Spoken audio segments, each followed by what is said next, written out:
Henry David Thoreau wrote, "Heaven is under our feet as well as over our heads." And for a certain kind of person, the bibliophile, the college student, the child on a Saturday outing with daddy, heaven may also be a good bookstore. You see, at a good bookstore, what could be seen as an inconvenient errand is an escape from the doldrums of everyday life. A good bookstore has a jazz record playing softly over the speakers, a cushy, oversized leather armchair to snuggle up in, the smell of fresh pages mingling with the aroma of Seattle's best coffee. You could lose yourself for hours, make a new friend, maybe even fall in love. For about 40 years, one bookstore did just that. It was cozy, it was comforting, and for a while, it was everywhere, with over 1,200 stores at its peak in 2003. It was a haven for anyone shopping for a CD in a long box, a DVD of Bruce Almighty, or their next great read, as recommended by a friendly and knowledgeable salesperson. But like the final page of a great novel, the ending came faster than anyone expected. And that's why this week's On Brand is on Borders, Books, and Music. You're all jazzed up, really having a cow. You want your favorite show, and it's on right now. It's on Brand. Welcome to On Brand with John and Marissa. I'm John. I'm Marissa. Okay. This was definitely on my list. I looked at it. I didn't choose it. It's definitely an iconic brand. It conjures memories, all those memories you said. As you were reading the first part of your cold open, I was like, no wonder they closed down. People are just like hanging in there drinking coffee. No mention of buying a book, looking for love.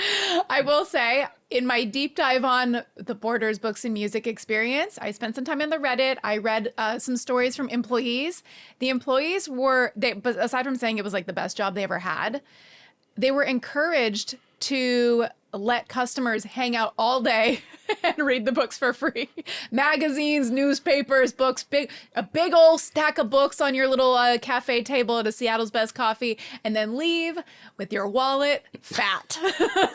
Well, I am sure that they will survive.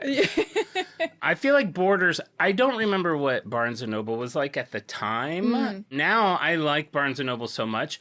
Borders at the time, to me, felt like the Frasier of bookstores. Oh, interesting. It was like classical. It was more like classical music than it was, I feel like, Norah Jones. I could be wrong, but that's just that now 20, 30 years now away I from feel it. like in a Barnes & Noble, you're hearing like Dua Lipa. Oh, my heart. I love it when you try to be hip. I have never been happier than I am at this moment. Who else might you hear when you're in Borders? Barbershop Let's Quartet. see, there's Dua Lipa. There's Dua Lipa. There's Dua Lipa. There's Sabrina Carpenter. Of course, maybe. Billie Eilish. Absolutely. Taylor Smith. Sad thing here. So we did have a Borders. I don't know. I don't think you were living here. I wasn't born yet. You were On Vine. No, in Glendale. Oh, wow. The Marshalls on Brand with the beautiful glass facade was a Borders, and then it closed, and then they just threw up a Marshall sign. It was so That is a depressing transition. every time I see it, I've lived in this city long enough, like I'm also just always alone. So I drive around and give myself tours of the city and think to what I would say to somebody that was there with me. Do you? Yeah, like if I had a family member here, I'd be like, oh, this used to be the blah, blah, blah. Or this is where I once blah, blah, blah. Interesting, the visits from family have really fallen off. There was a bunch of family visits when I first moved here for the first 5 years, and then Johnny's famous tour bus didn't really get its legs. nobody visits anymore. Is there a way to make something uglier faster than putting a Marshall sticker on it? I Like mean, something you otherwise might like. Something about that sticker. It just devalues something so much in my mind. I don't know what... A bottle of hand soap, a bag of caramels. That's like a bottle of hand soap that somehow some is squirted out. So it's like all like greasy on the side. A brand you've never heard of. Caramels that are stuck together because in transport they were in an unrefrigerated van. Yeah, all those stores, but we love them. We love them. We love them. We're happy to be your sponsors. Looking for a cheap Christmas gift? Shop Marshalls. Looking for something melted? Also shop Marshalls. Well, I'm very excited to learn about this, but I am even more excited to give you an update of what has happened to me this week. Okay. Is this a follow-up to an ongoing saga? No, this is Okay. not that. Okay, I'm we'll put a still pin not in done with that. that because I thought I was done with that, and then one little kink came in, and I'm waiting to see if there's one more nugget I can get out of that. It's going to be so anticlimactic, but I just am not quite there yet. Great. So Can't wait. everyone knows I love free things. I love swag. I usually don't care if it's ugly, even though sometimes it sucks when it does.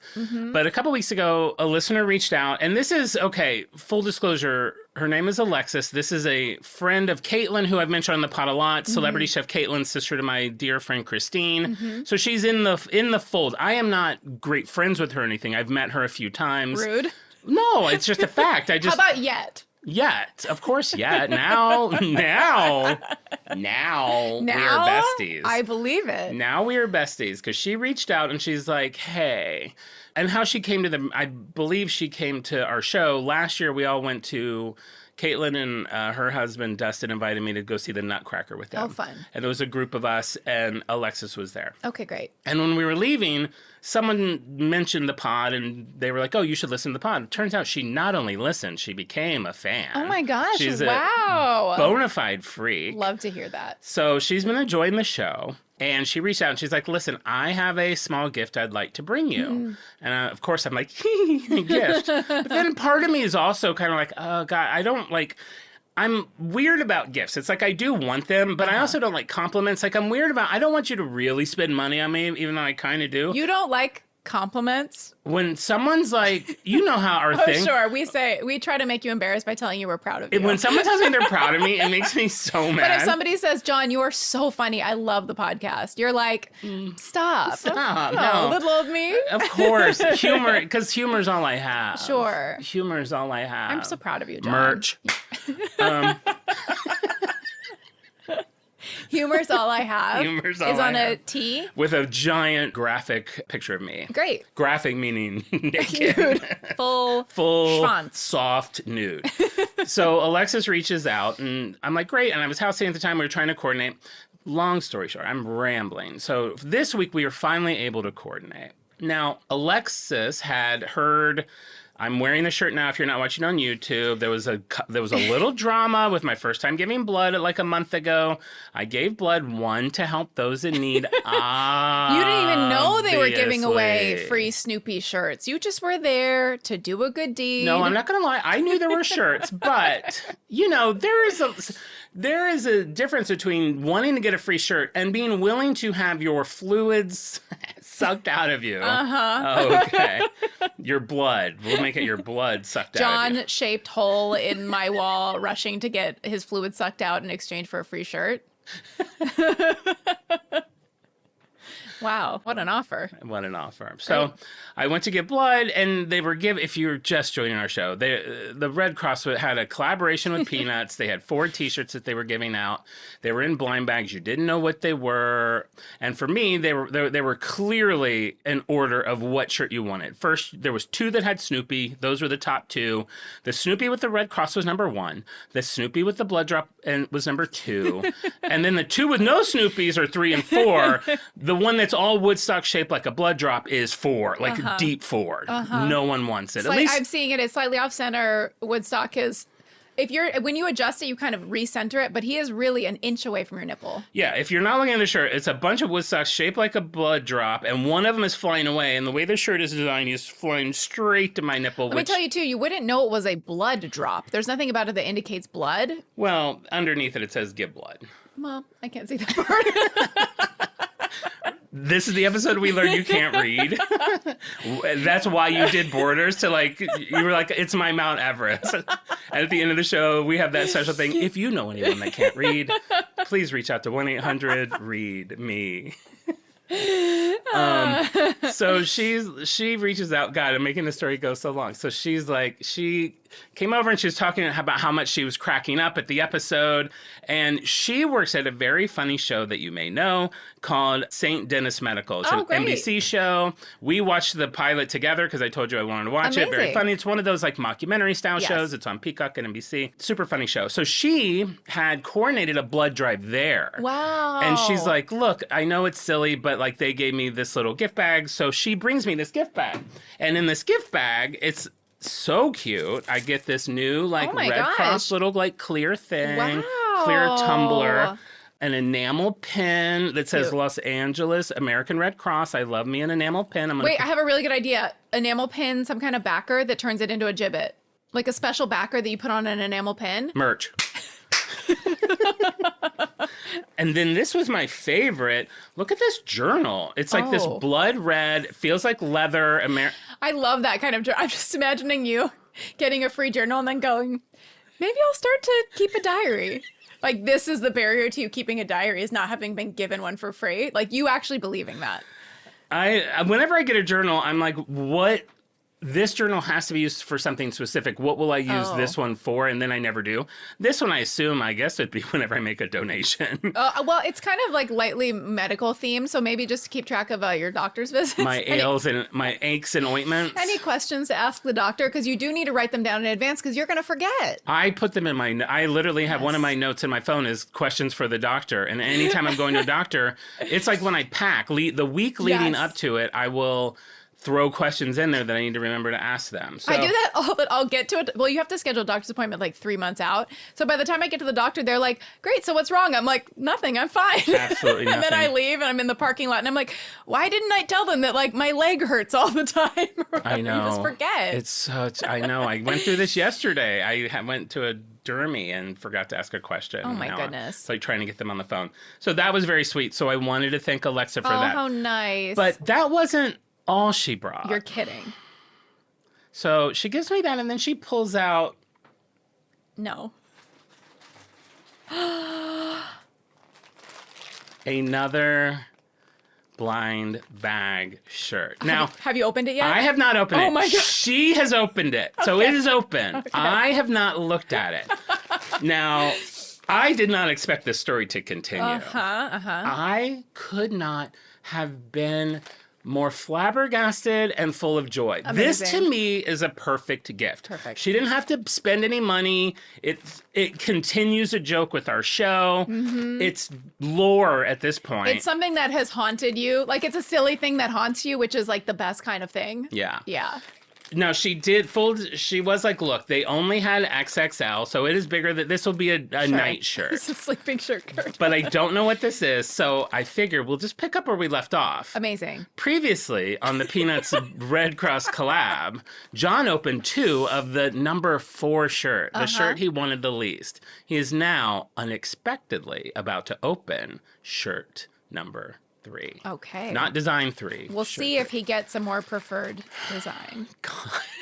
Now, I'm just as nervous, so I'll reveal it to you first. Okay, spread it out. Can you turn see- it to the camera. Flip can it you see around. the front? Nope, turn it around. That's the back. That's the back. Okay. Wait, what did you say was your favorite? Describe your favorite My design. favorite is Snoopy and Woodstock with the cross. What's your second favorite? Snoopy and Woodstock with the blood drop.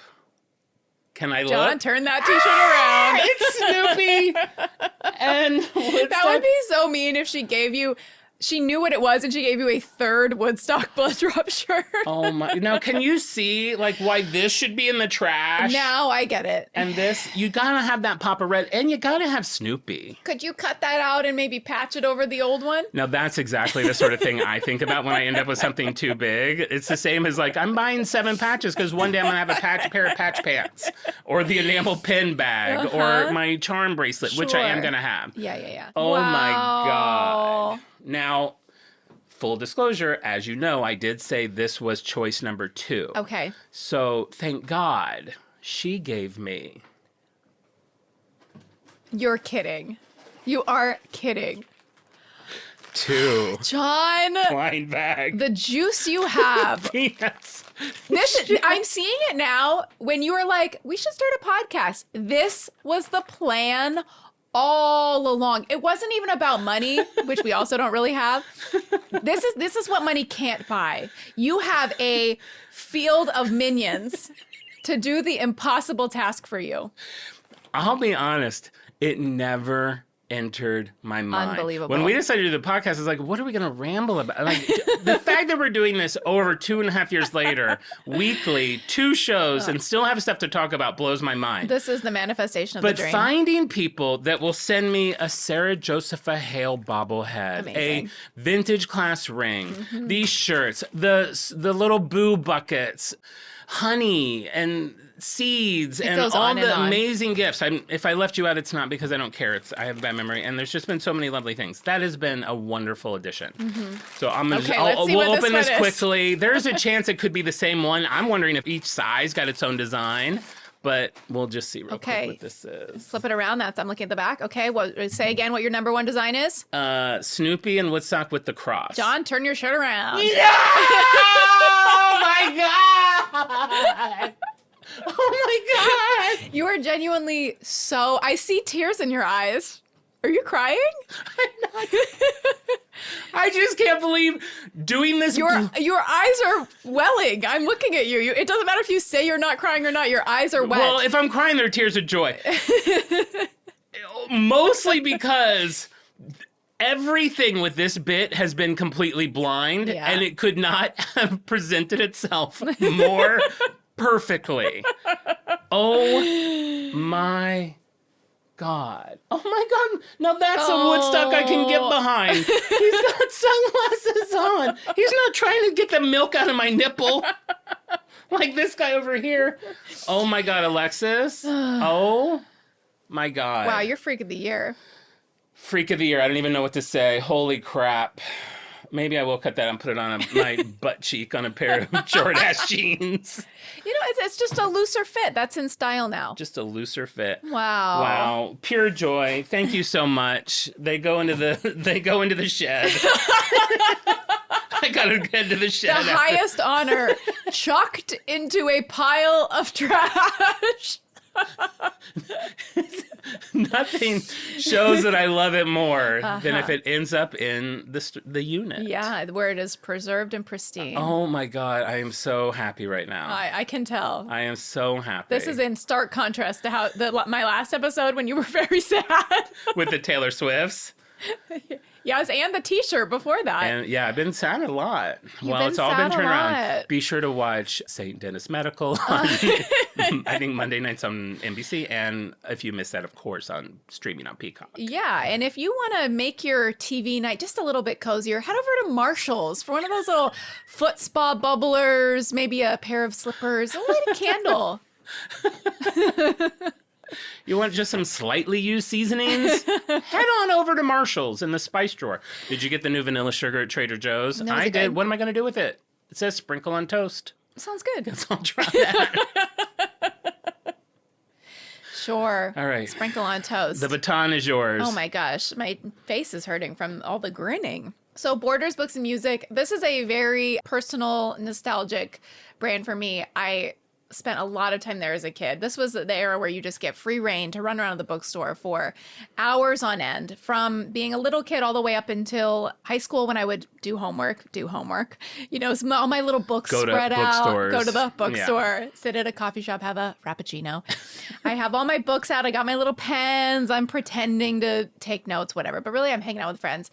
I went through a little pagan phase, as I mentioned previously. Who didn't? I mean, I know I was a vampire, but at one point I had like 14 decks of tarot cards. Like I was going to be Mademoiselle. Mademoiselle, is that I don't know. Whatever a funny word is. Mademoiselle. Vampire de Mademoiselle. Yes. It's a rite of passage to go through get a little witchy. And I was no different. Around probably like 12, 13. They had a nice pagan section at Borders, Books, and Music. I would peel off from my mom. I'd wait until she was out of sight. And I would, I would, of course, never buy anything because then you have to come out to your parents as a witch, which is a big ask for a middle-class kid in Orange County. But, I would peruse them, maybe memorize some spells, maybe write them down in a little notebook. It was just a great, cozy, what they call now a third space, right? Not home, not work, a community space together. And I deeply mourn the loss. To me, Barnes & Noble doesn't have the same energy, that same je ne sais quoi.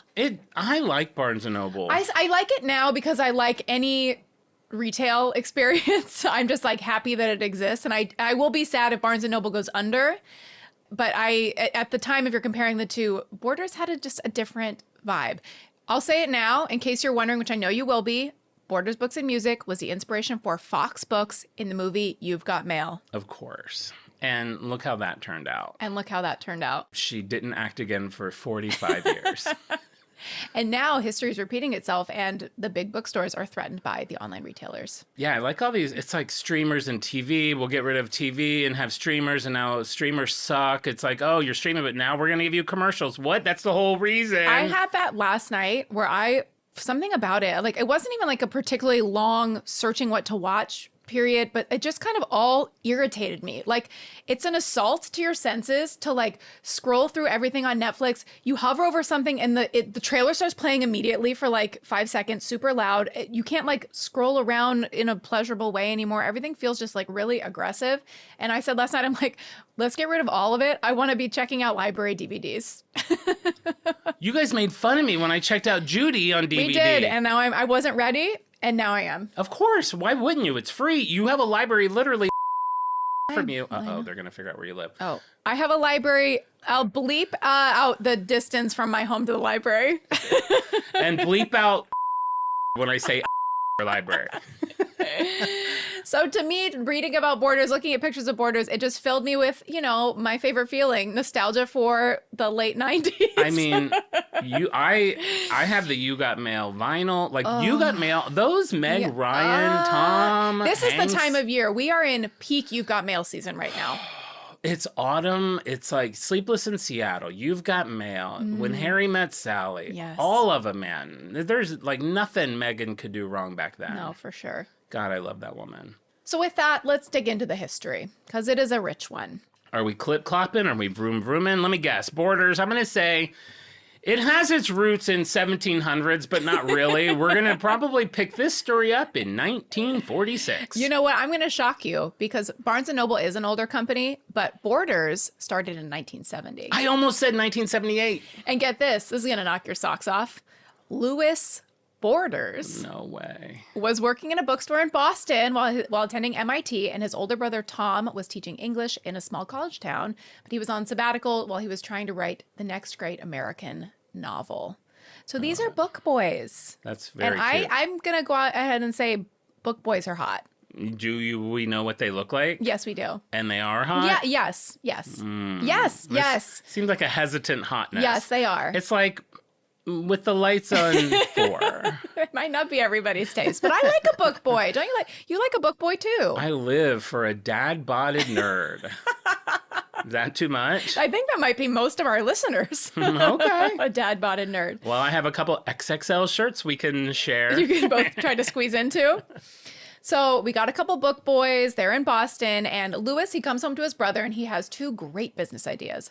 So his first idea was to figure out a way to computerize the daily racing form. Do you know what that is? I'm assuming back in the day, everyone was gambling on something. I'm smart enough to know that racing forms are for horses. Yes. Or maybe, I guess, dogs. Oh, was it dogs? I think it was horses, but yeah. Was it in every city? Back in that day, they'd pay anybody to race. Just run, girl. Just run, Here's girl. $8 on that one. He wanted to computerize the statistics so that they could make an easy living playing the ponies. Computerizing statistics in this is the 60s or 70s? Yes, 70s, 1970. I mean, he's like, all right, I will build a room full of computers to make instead of just ticking. Let's rent out an old Sears to fill it with computers. At that point, I guess it would be a new Sears. A brand new Sears. We need to buy take all over. their inventory. Buy all their inventory. That's back when you would see pictures of the most modern computer, and it's like a 6-foot man next to like an entire building of machinery. That's exactly how it was. So you can see why maybe Tom didn't love that idea. That seems a little much. Is there anything else that you're bringing to the table? So he did bring another idea to the table, and this one Tom liked. Open up a small used bookstore in Boston.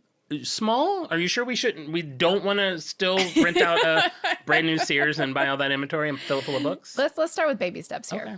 So they're drawing up their business plans for the bookstore. And at that time, a neighbor in Lewis's apartment building was robbed. And that gave the boys a sense that Boston was maybe a little too scary for their business venture. Okay, wow. Does not take much. That's like people that moved to California and the first earthquake is like, and they're like, I'm out. I'm moving to North Carolina. That's kind of how they felt. There's so many connections. The You've Got Mail connection, the next one you'll see also, that just make this story. I feel like autumn leaves are falling on my head as I'm like reading this story. So they both had degrees from University of Michigan, and they loved the smart, hip, intellectual atmosphere of Ann Arbor. Oh, are there two greater words? Quick shout out to listener and brand freak Taylor, who I've been communicating a lot with lately, is starting Monday working seasonal help at Zingerman's in their bakery shop. So congratulations to her. So exciting. And I will say, as I'm talking about all these locations around Ann Arbor, they're all about 0.7 miles, half a mile away from what will be Zingerman's. Wow. So imagine Zingerman's didn't come out in like 1985 or something. So imagine after 1985, you're grabbing a Zingerman's Like a warm slice of like crumb cake, a Reuben, cuddling up at home, watching You've Got Mail, with knock on the door, your grinder hookup shows up. You're like, oh, you're early, but you know what? I'm just going with it today. It's been my dream to someone in a bookstore. Meet me at Borders. Oh, bleep that. Sorry. This is on brand. I forgot there were kids listening. It's been my dream to kiss somebody in a Borders. Hold hands. Hold hands. Send your children to the kids section right now. So this is the perfect place to launch Borders Bookshop, which is a modest, simple bookstore in this very cool college town of Ann Arbor. They had no employees. They each worked half shifts, so they could still have time to read and write and live their intellectual fantasy. Love it. That same week, Tom and Lewis heard about a major real estate auction to be held in Boston with thousands of books as part of the sale. So they think, well, this is the perfect opportunity to fill their entire inventory, just getting all these books at once. So they could plan to commit that they could spend $3,000 out of their very modest budget because they have a small upstart. That's probably $34,000 today. It very well could be. At the auction, they spent hours going through this collection of this guy who had been in the Massachusetts Senate in the early 1900s, whose estate had been in litigation for years. So there were hundreds of leather bindings, fine illustrated editions. But what they were most excited about was a well-curated reader's library. So on the auction day, the last item to be sold from the massive estate were the books. And the auctioneer actually apologized because his original intent was to like break them up into a bunch of smaller packages. Yeah. But since time was so short, the auctioneer is just like, we're going to auction all the books all at once. Do I have an opening bid? Let's say $3,000. And the brothers raised their hands along with dozens of other people. Oh. So the books sold for $8,000. Wow. Which was out of their budget. I thought they were going to sell for like $8. No. No, I've told you, I went to an estate sale, and usually books and records, now records are getting kind of up there, but like they'll sell them for $1. They don't even go through them. Yeah. And I can't remember if I told this story or not, but in the last, like 2 years ago, I went and I was flipping through and I bought like 5, and I got home and one of them was the Brady Bunch Christmas. Did I tell this story?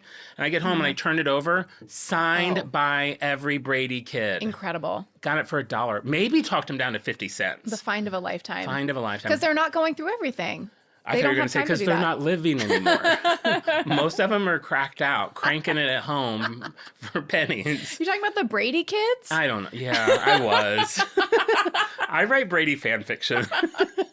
Do you have a favorite book? First of all, 2 questions. Sure. Do you have a favorite book aside from Roosevelt? And do you have like a book that you would put in your will, like a valuable book? A valuable book I put in my will. I have some old Winnie the Pooh books.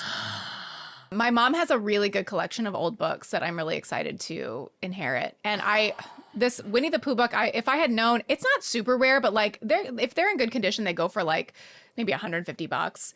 And the cover, I've just been using it like a regular book. Like I'm reading it to the kids. The cover is getting a little, and then I'm like, I looked it up. I'm like, oh no. So now I hid the cover and now I put it up on a high shelf.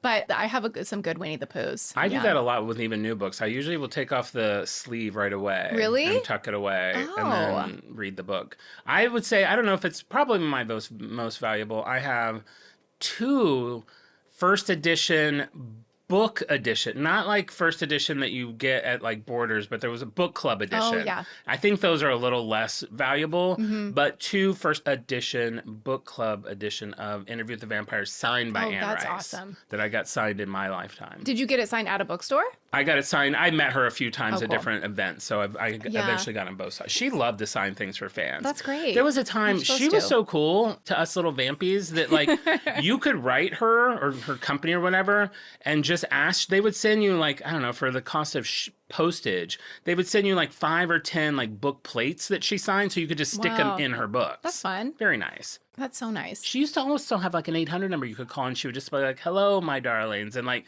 be vampy with us. Not live, though. No. Hello?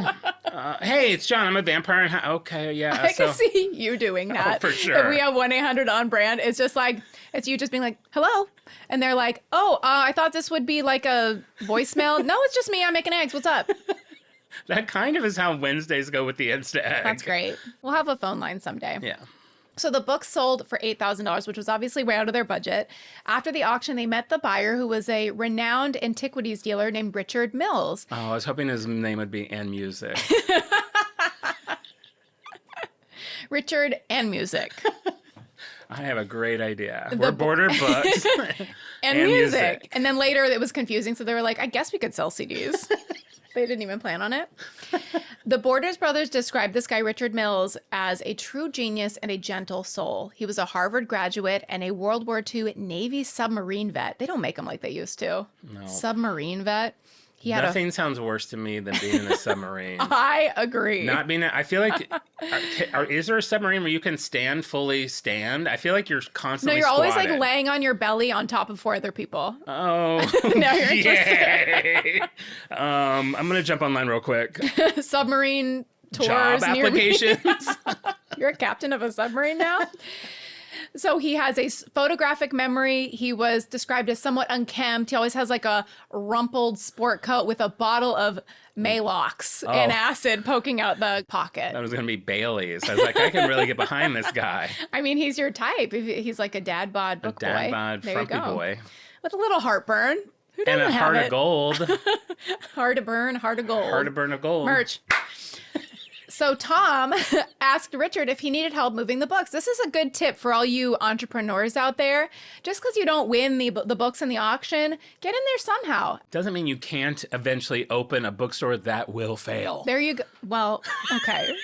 You'll find out they made out okay. Okay. So he asked if they needed help moving the books. So, by the way, Richard Mills, he paid $8,000 for this lot of books. There were, speaking of your Brady Bunch signed album, rare pamphlets in this collection that were worth more than the entire lot that he paid for. So he did. It was I can't like a even really imagine good deal. stuff like that. You tuck it away. It's like something that Sure. wasn't expected to like stick around or got thrown away. Mm-hmm. Invaluable. Invaluable. I know. Much like my signed Arnold Schwarzenegger book.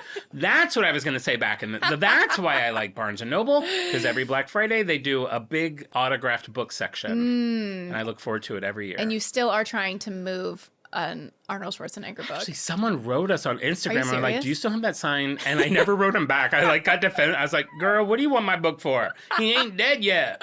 I should write them back though. I honestly just forgot.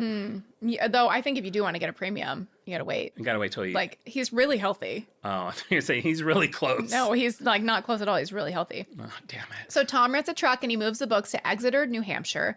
And Richard Mills' house is his warehouse. It's his showroom, his office, and Tom is his right-hand man. So he's doing everything as kind of like a little like errand boy. One day he picked up a collection of 100 antique duck decoys, which seems like something I could see you having, like a little wooden duck decoy. My mom has duck decoys. Yeah, well, so did he. I also have shoe forms. Oh, shoe forms are really cute. I love a shoe form. A little baby shoe form. I have like 5 little baby shoe. I just said it. Forms. Jew form. What the fudge? I have 5 little baby shoe forms. They're so cute.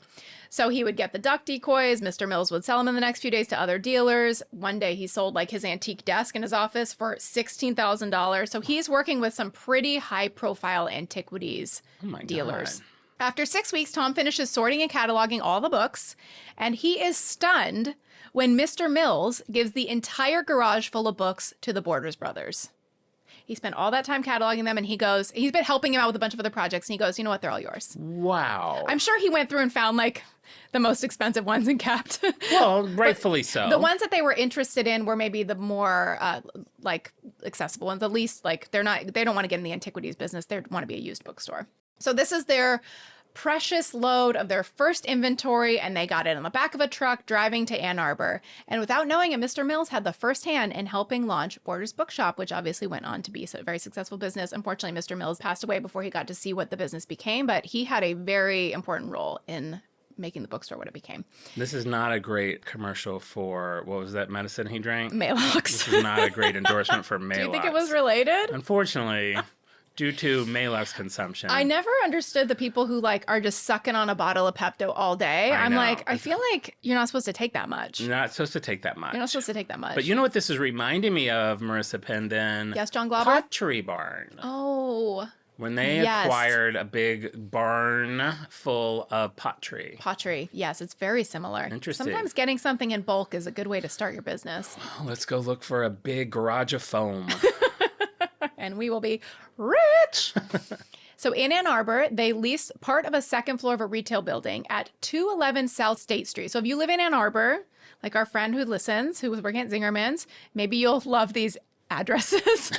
It's near the University of Michigan's main quad. On the same floor were Suwanee Spring Leather Shop, where Tom bought a pair of handmade sandals, and Herb David's Guitar Studio. So this is setting the tone of like what the vibe is. It's Ann Arbor. It's in the 70s. It's very hippy dippy, college kids, a guitar shop, a leather shop, and a bookstore.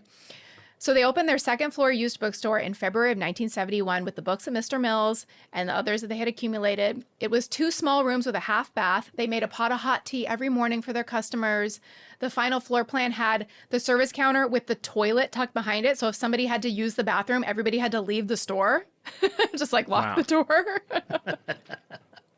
But very few customers came to that second floor space, and the brothers were learning what would be their first Zynga. So you heard of the expression location, location, location? Mm-hmm. I don't think they had, because not a lot of people were going to the second floor of a leather shop guitar studio looking for antique books. Fair enough. Now, where do you stand on, you're at an antique store, where do you stand on going to the basement or an upper floor? Do you enjoy that? Do you enjoy the exploration? I enjoy the exploration. I feel like this happens when I'm in Ohio at Christmas. There's a few shops I like to go to. To have a little upstairs like section. a rickety, cool, like painted wood stairs, staircase. So you gotta yes. creak up or down.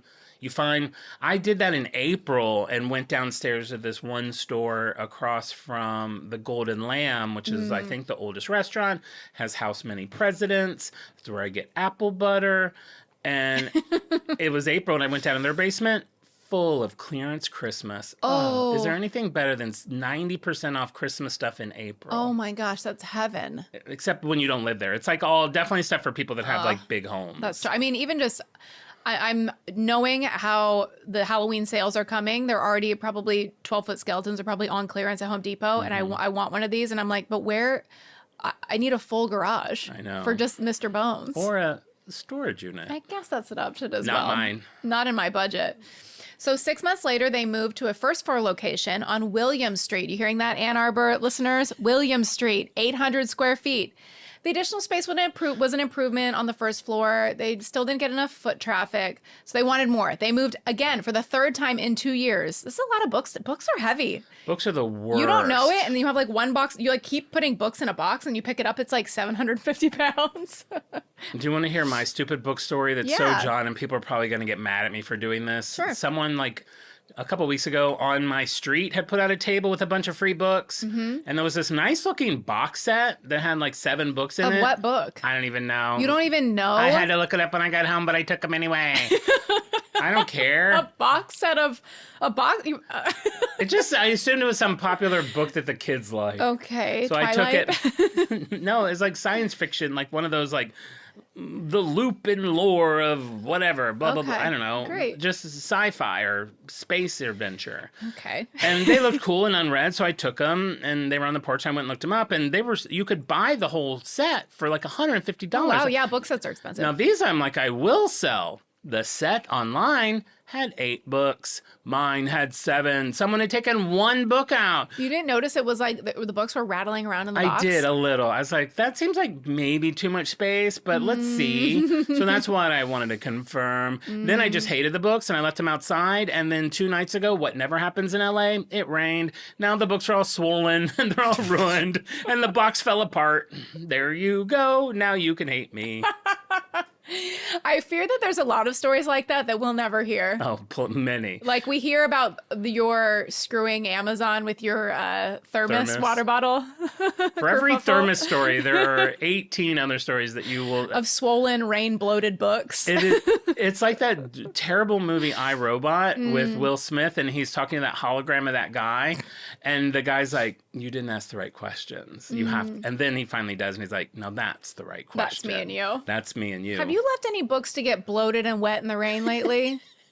That's the right Every question. time after it rains, I should go, John, what'd you leave out? What'd you leave out?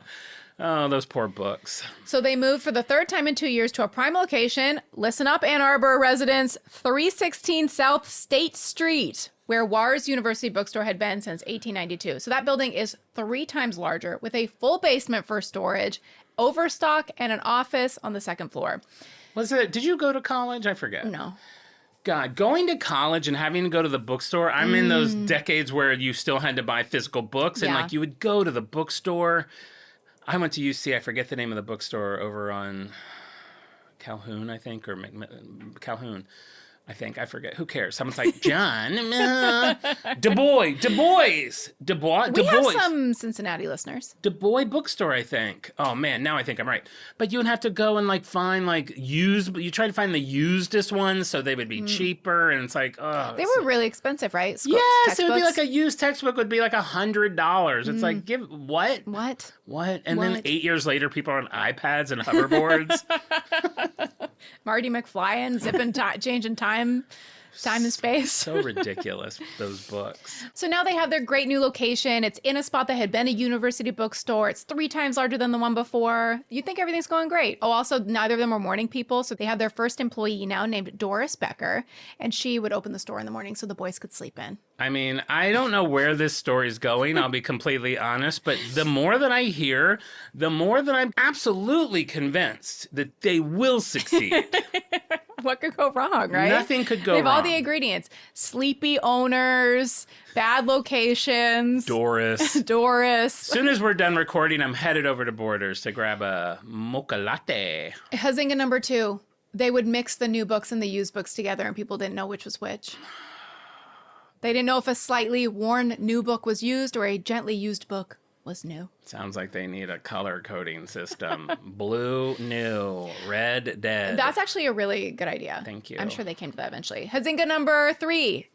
Ann Arbor is a reader's town, not so much an antiquities town. These college students weren't as interested in these rare copies of Moby Dick. They wanted the books that they had to read for school, the novels that they were interested in. You know who famously went to that university? Who? Lourdes, Madonna's daughter. Oh, that's right. University Did of she ever Michigan. eat at Zingerman's? I would assume who wouldn't have eaten at Zingerman's. Our first guest, Lourdes Madonna. Her last name is Madonna's only name? Yes. Ciccone, Lourdes Ciccone. Yeah, she's our first guest, and it's on Zingerman's. I can't wait. December 14th. That's got to be your episode. So they took all the used book from the shelves. Now it's just a regular bookstore. They've survived 3 moves in 2 years. They're in a good location with enough space to make a splash. They're selling the kind of books people wanted. All of their dreams are coming to fruition. So this is at a time where the auto industry and the Michigan economy are tanking badly. They had a lot of nosedives in 1974. This is one of them. Several commercial stores were vacant around the campus area. In the down economy, the Borders brothers were able to secure a very favorable lease for a large prime space at 303 South State Street. You get that, Ann Arbor residents? I hope Taylor has written all these down. She has them on her wall.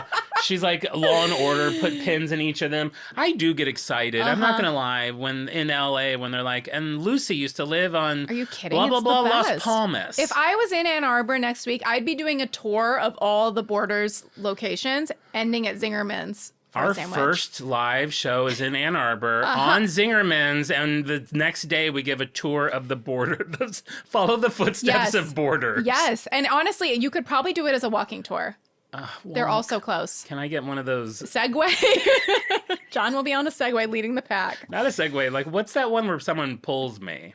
A wagon? A red flyer wagon? Something shaw. Rickshaw? A rickshaw. Okay, John is in a rickshaw with a freak. Two freaks. Two freaks dragging him down State Street. 2 weak freaks. Great. It's either one strong freak or 2 weak freaks. 2 weak freaks. You can work that out among yourselves. So they got a lease for a 10,000 square foot retail space. It used to be Wagner Men's Clothing. You know that if you're an old timer in Ann Arbor. Love Wagner's. Back when a man's... Do you know Wagner? Of course not. Okay. I didn't know it was a chain. No.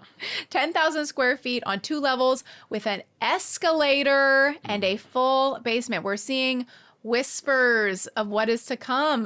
The escalator really sells it. Whisper, escalator. Seattle's best coffee. All the new inventory would be ordered for the new store. In preparation for the move, Tom started organizing a clearance sale of everything in the old space. They're doing a lot of moving and shuffling. To me, it seems like a bit of a distraction from the actual selling of the books. But sure, they're working it out. Meanwhile, Lewis starts to kind of mutter to himself. He's working on a project with these yellow legal pads in the basement, and he's developing some kind of system. Wait, do people need to pull over? I feel like you're about to say something that people need to pull over for. I mean, yeah, pull over. Sure. Just drive a little slower. If you're feeling unsafe, pull over to the shoulder, or maybe just start going below the speed limit. Like 20 miles per hour below the speed limit. Sometimes it's just as dangerous to go. It's more dangerous to go below the speed limit. You think so? You can get a ticket for going too slow. I think everybody should be driving at the speed they're comfortable. I think you should not be able to drive faster than you can walk. Okay, that's fair. Tom was busy. He's running the 3-month-long clearance sale to generate the cash they need for the move. He tried to get Lewis to leave the basement to help on the busy sales floor to box up these books, but he's too busy. He's working on his system for inventory. Tom glances at the legal pad. He's scoffing at this 6-page list, which says RANC, RANP, RANM. Tom doesn't understand. R-E-S-P-C-T. Shaka-doomy. New idea for song. He wrote Respect. Aretha Franklin comes in to buy a used copy of, I don't know. Catcher in the Rye. I was going to say The Wiz, but then I was like, is that racist? But they were making that at the time. It was a 70s movie. Yeah. So Tom doesn't know what the heck he's working on. Or the momentous project that Lewis is undertaking. In the next months, it is revealed that Lewis designed what was one of the first and likely the best computer system for a retail bookstore in the country. What? On a legal pad? Well, he's working out the codes. Oh, he's tinkering on the codes. Coder. But the to net. write, it's the net. He's The Sandra pre-net. Bullock in the net. To get the computer system written, tested, and running, computer time was rented at night on an IBM System 3 computer in the portable trailer of a massive auto junkyard with howling guard dogs as the soundtrack. What is this, Stranger Things? So he has this idea, and the junkyard system kept track of auto parts, mostly which were still in the cars, and he was kind of finding a way to model that, but integrate it and expand it. So he would create a computer system to keep track of inventory of books in retail stores. This is a crazy and exciting time. The store's book buyer is ordering an ambitious selection of books for this 10,000 square foot store. That's a big store. I worked in a record store that was 3,000 square feet, and I thought that was big. This is over 3 times larger. Plus another 1,000. Unbelievable. The clearance sale is going to fund the move. Rudy Fink and his carpentry crew are building and varnishing solid hardwood bookshelves for the new space. What I wouldn't give for a solid hardwood bookshelf from the original orders. You had a time machine. If I had a time machine, that's where I'm going. I'm knocking Rudy Fink out cold. I'm dragging his body behind the store, and I'm making off with like 6 to 10 bookshelves. All the while, Lewis and his buyers are placing huge orders. He's frantically trying to get the computer system ready to receive this tsunami of books. Occasionally, they had to, Rudy is kind of crafted as an interesting side character in this film. They had to call Rudy to get him out of bed in the mornings to manage the bookcase making crew. It sounds like a really fun ragtag bunch. I would love to be a fly on this wall. In a panic, they hustled to open the store in November 1974, a few days before Thanksgiving. 2 days later, it snowed 8 inches, which virtually shut down retail in Ann Arbor. If you remember this time, 1974, any of our listeners? Please share with us. Please share with us. The great snowstorm of Ann Arbor. Some of our listeners might have been conceived on that night. Don't you think, possibly? Absolutely. Absolutely. Snowed in. Is there anything more romantic? Snowed in Ann Arbor? They'd be 40. On Thanksgiving? They'd be 41 on Thanksgiving morning. Okay, if you are 41 And your birthday is not your birthday on Thanksgiving. Your birthday is 9 months after Thanksgiving. Oh, no, they'd be 40 because they'd have to be pregnant for 9 months. Okay. So they would have been born in 75. So they'd be turning 40 this year. If you're turning 40 this year and your birthday is 9 months after Thanksgiving and you're from Ann Arbor, let's just say July. You're a Borders baby. You can thank Borders for your existence. That's right. So cash is very tight. They're overextended. Publishers are calling. They want payment. They can't sell enough books yet because the store is shut down. And then we have, by a miracle, a booming December. Their dream is finally coming true. A vibrant, exciting bookstore. The manager, Joe Gable, had a young, smart staff to provide what would be known as their signature Borders brand of service.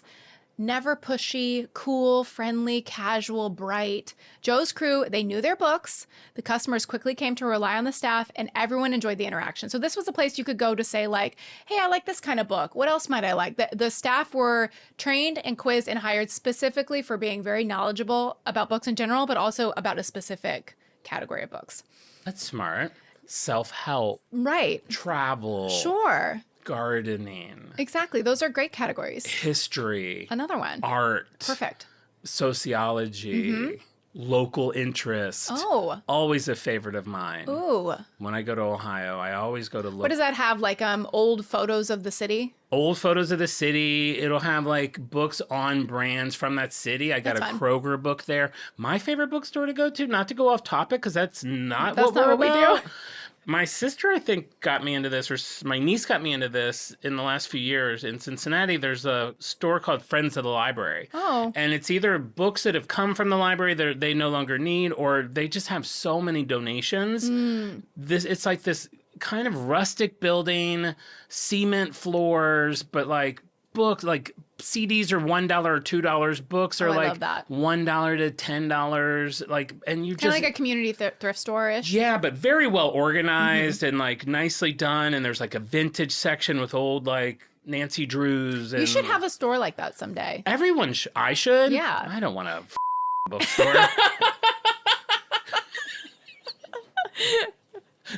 Yeah, maybe you shouldn't. I think you have to want it. I think it's kind of hard. You That should want seems like it. a dusty mess. Yeah, I I like to agree. visit. It's like kids, girl. Nice I place like to to visit. visit, but you ain't coming home with me. So now the Borders boys are in their 4th location in 3 years. That's a lot. I mean, imagine these biceps on these book nerds. I have been the whole time. When space became available in an adjacent building, they absorbed that space into the store as well. So unintentionally, they're kind of growing little by little into this like mega bookstore. Book titles were added to improve every category throughout the store. They created new categories: women's studies, gay studies, Okay. ecology. An old used copy of the On-Brand Guide to Life.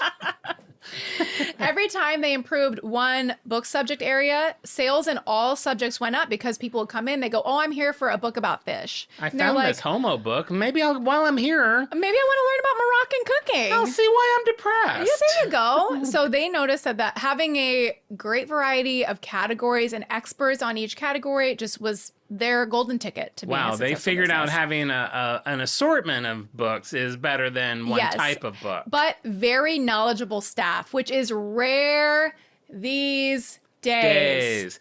I remember working in a music store. People would come in, and this is before a lot of things. And people would be like, I keep hearing this song on the radio. And it would be like, and I'd be like, I don't know. I was like, can you sing it for me? Oh my So God, I how would get them funny. to sing it. And then I would instantly know because everyone's coming in for the same 8 Sure. songs. And I'm like, wait, that sounds familiar. Can you sing? I would, as much as I could get them to sing Oh the my song. God, how funny. have Even though you oh, knew it right away. Yeah. That's really cute. That's the Cranberries. You're going to find that over here in C. It's called Dreams. You were like a snotty record store employee. No, I was just bored and having fun. A kid with dreams of moving to California and podcasting. There you go. Every Here we little are. boy's dream. The number of titles in their store increased to 150,000. Wow. So they are now in the serious book business. And that's when Lewis and Tom realized that they have this full-blown bookstore that is doing so well, and they have this full-blown computer system to organize these 150,000 titles.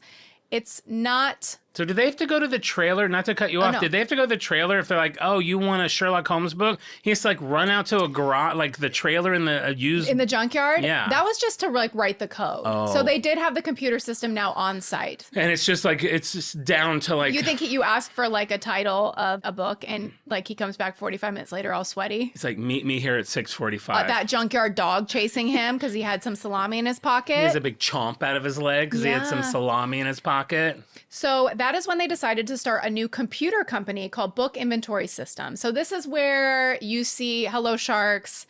The Borders Books helped individuals open their own bookstores using their own store name in their own cities and supply them with the central buying and consolidated shipping.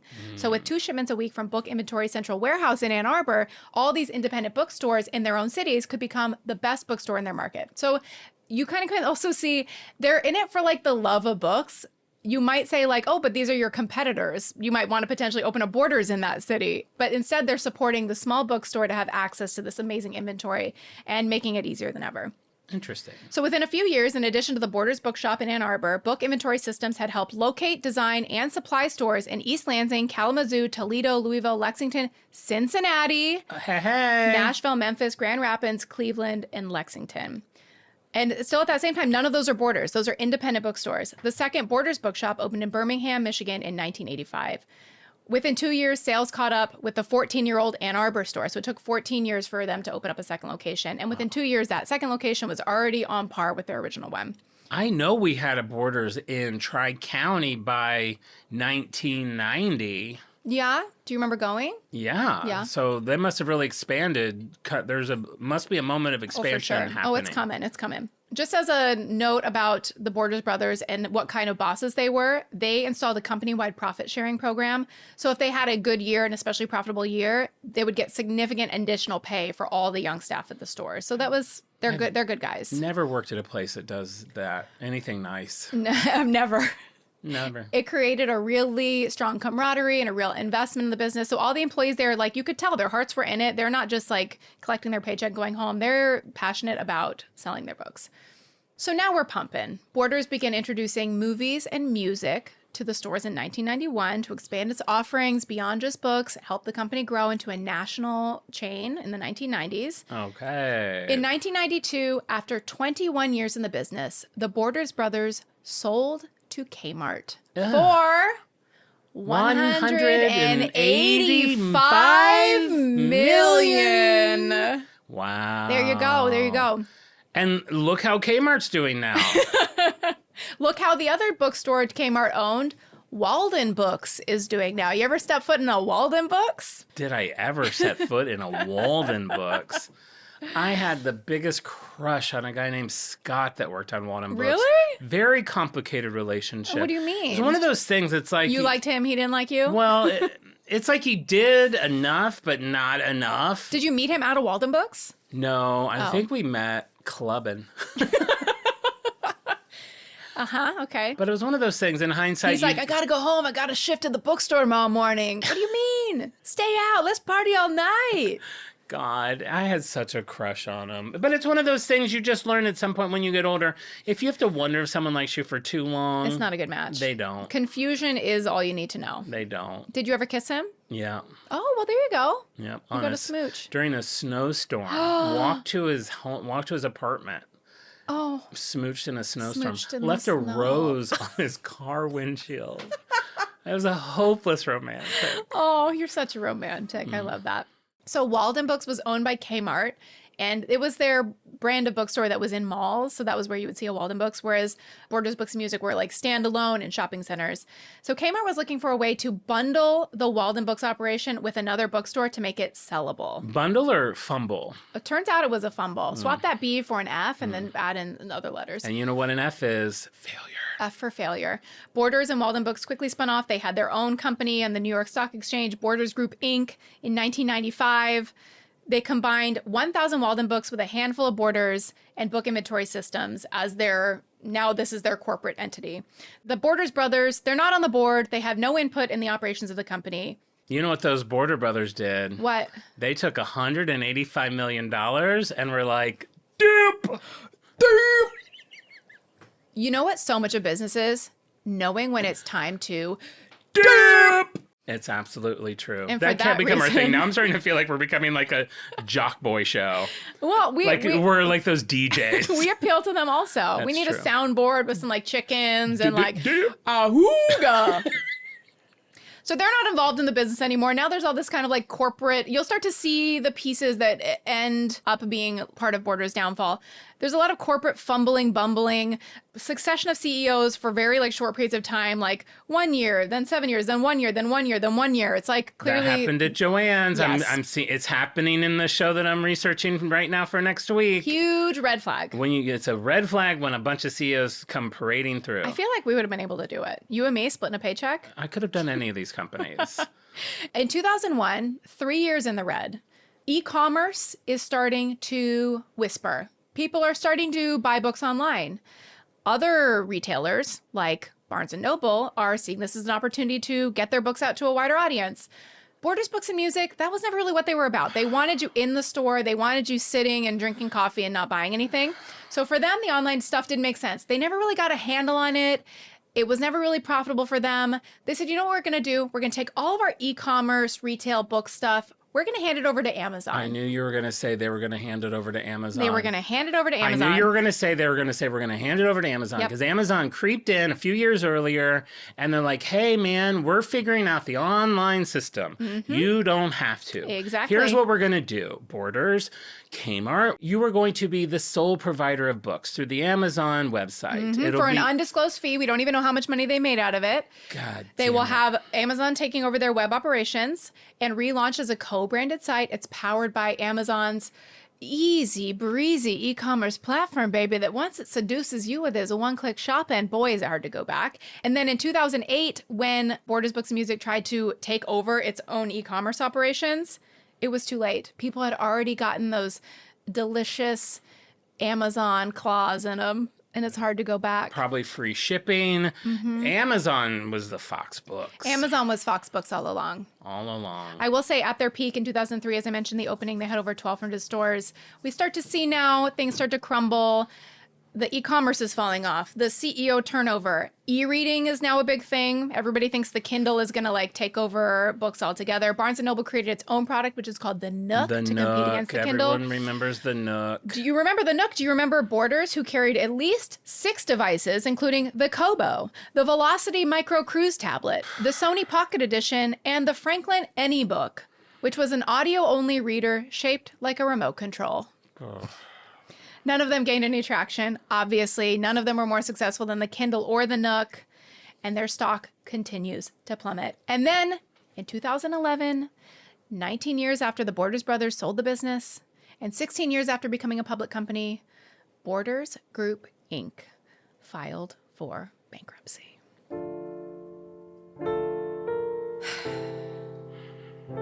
All 650 of the stores were closed. 19,500 people lost their jobs. And if you listened quietly, you could hear Marshall's cheer. To close our chapter on Borders, I'm going to read a Yelp review from the Borders I used to go to at Mission Viejo. This is by Ryan K., October 3rd, 2008. One of the better, bigger bookstore chains around. Back in the early mid-90s, Borders started having live music on Fridays and Saturday nights. I used to come here and do my homework a lot during college and with my parents. The staff is always pretty friendly, and they have a great selection of books, magazines, DVDs, music, and special collection musical video items. Then you can grab a coffee from Seattle's Best and chill in the comfy chairs and read your little heart out. I should do that more often. I was waiting for an oil change. Imagine how much smarter, healthier, and wealthier I'd be if I came here instead of dropping bills at bars and getting fat and killing my body. But that sure is fun. Winky emoji. I wonder if he's still with us. I wonder if he is. I wonder if he Almost is. 20 years later. That's right. You know what? You know, now that I'm thinking about this, Yeah. you know what this kind of reminds me of? It's like a modern day butcher. It's like maybe it's just very challenging to have a single source store. Like back in the day, you had the butcher, you had the baker, cobbler, the candlestick baker, and maker. then those all got folded into a supermarket. Yeah. And then bookstores got folded into online. Or though I do love that Barnes and Noble seems to be thriving, and I think they're now going through a renaissance period where they're opening more stores. Oh, wow. That's great to So hear. that's gone full circle. That's probably in addition to the resurgence of vinyl records, which have become very popular. They have a whole vinyl section.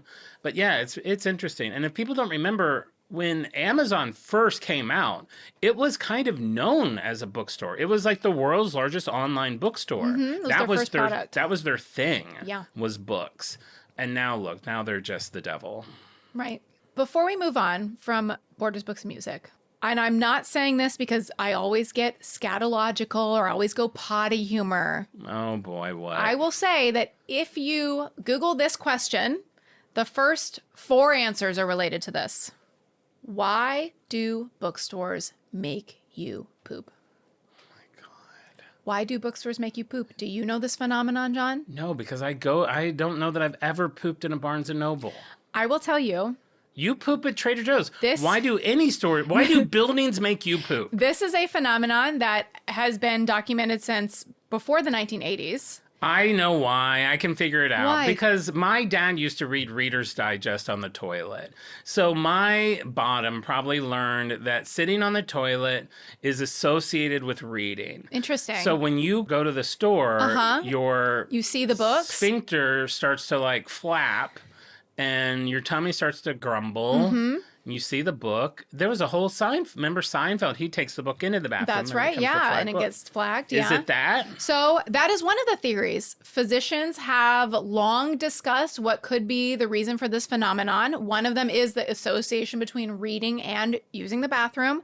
There are some people who think the smell of the paper or the ink has a laxative effect. Some people think the posture of browsing in a bookstore, you might assume a squatting position, and that might trigger some bowel movements. Some people think that you're so overwhelmed by the amount of knowledge that stands at your feet that you might get scared and have to You've poop. pulled so much info into your brain, you have to get rid of something. Exactly. You have to lose something, and just pooping is the easiest. It's the easiest This thing sounds to like it lose. was a brainstorm done by us. This is a real phenomenon. And at some point in the mid-'80s, the story goes that a Japanese woman named Marioko Aoki wrote a letter to a magazine confessing that she sometimes urgently felt the need to poop whenever she entered a bookstore. It turns out she wasn't alone, and in the weeks that followed, many other people wrote in explaining that they too felt the same urge in bookstores and libraries. And I'm telling you, if you Google it, why do bookstores make me poop is the number one result that will come up. If you have any experience with this, I would love to hear from you. I would love to hear from you. DM her. I don't need to hear it, so DM her. So knowing all you know about the journey we've been on today, the Borders brothers, is Borders Books and Music on brand for you? You know, that question is so challenging with these dead brands. Things that would make it on brand for me, I love that they started in Ann Arbor, but that's mostly just because I love the sandwich at Zingerman's. It really doesn't have anything to do with... And I won a film festival at the Ann Arbor Film Festival for a doc I produced back in like 2012. So I have such great affiliation with Ann Arbor, and that's where I learned of the Ford Museum. So for all of those reasons, I'll say that Borders is a hard-on brand for me. I'm with you for those reasons and my personal connection and nostalgia for the brand. It's a hard-on for me as well. I love it. Very fun show. Very interesting. Thank you.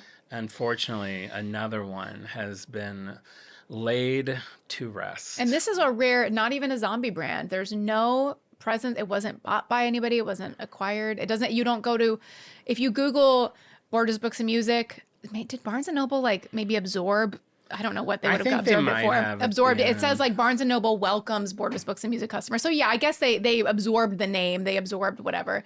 But there's no Borders Books and Music pop-up in a Target. You know what I mean? Yeah. Well, awesome. Another great dead brand in the books. We have only one more, which we will do next week. And then who knows what's after that? We have no more themes scheduled. It'll just be back to the basics. Back to the basics. I'm sure we'll have something for November. We'll come. Yeah. We are. We have to well, come you know, we have lightly seasonal also. Oh, sure. Yeah, but it'll be nothing seasonal. tied to it. No. All right. no. Before we go, we got to give our shout outs to our Freaks of the Week, obviously. whether she's on the Wheel of Freaks or not, Alexis. Come on. Come on. People are going to be learning about how to get in your good graces. She's not the first one to get a shout out because I was paid off. But yeah, so let's get to our Freaks of the Week. And if you're wondering, how do I become a Freak of the Week? It couldn't be easier, yet more challenging. On our Instagram, every Wednesday, I post a little puzzle in our story. If you can solve that puzzle and let me know what the brand is going to be the following day, I will send you a very cute, homemade, handcrafted little freak badge to let you know that you got the answer right. And I'm also going to add your name to the Wheel of Freaks. I'm going to then record the next episode, and then after that I'm going to spin that wheel 5 times and pick our 5 freaks of the week, and that's who these lucky people are now. This is for the Napster Insta Egg, and the following people have won: Sarah Burge, Dominic Ramavilla, Robin with a Y, Matt Leonardo, and Danny St. Clair. Congratulations, you guys. Thanks for playing the egg. Thanks for taking the time out of your day to play our little games. Congratulations on being our Freaks of the Week. And if you don't check out our Instagram, check it out on Wednesdays to see our egg. Check it out to see our supplemental materials where you get to see pictures of the things we talk about in the episode and just get a little more inside look into the brands that we talk about and any fun announcements that we might have. While we're giving shout outs, I'd like to shout out a lovely listener who left us a 5-star review on Apple Podcasts. We have Lady Napsalot, who says, "Love y'all." There you go. That's it. Love y'all. Love y'all. That we love you too. I'm probably not, but that could be Reese Witherspoon. Oh, I think it is. She loves to say y'all. I can tell. It's that. Thank you, Reese. We love you. We look forward to having you on the pod. If you haven't left us a review on Apple Podcasts, please do that. It boosts the show. It boosts morale. Check out our Instagram at OnBrandThePod, TikTok at OnBrandThePodcast, YouTube On Brand with John and Marissa. One of our videos is going lightly viral. 8,000 views. 8,000 views. That's big for us. That's very big for us. Holy crap. You can watch every episode there. We upload a video feed of every episode if you want to watch us next time. If you want more John and Marissa, check out Off Brand every Tuesday. A whole new episode. It's a little raunchier. It's a little more adult. It's a little more, well, you got to pay to find out what it's a little bit You'll have to pay to find out. There you go. And actually, if you want to know what it's like, we also have a free one that we just posted a that's right. month There ago. is a free episode. If you want to check it out, you're like, maybe I want that. Is that my Christmas present for myself this year? Go listen to it. We'll give you a freak peek. We'll give you a freak peek. I coined that term and I told her not to steal it. And it was stolen. We'll give you a little freak peek. And with that, we'll be back next week with an all-new episode. And remember, we may go off topic, and when we do, we are so sorry. But don't fear. We will always be on brand. Bye. Goodbye. On brand.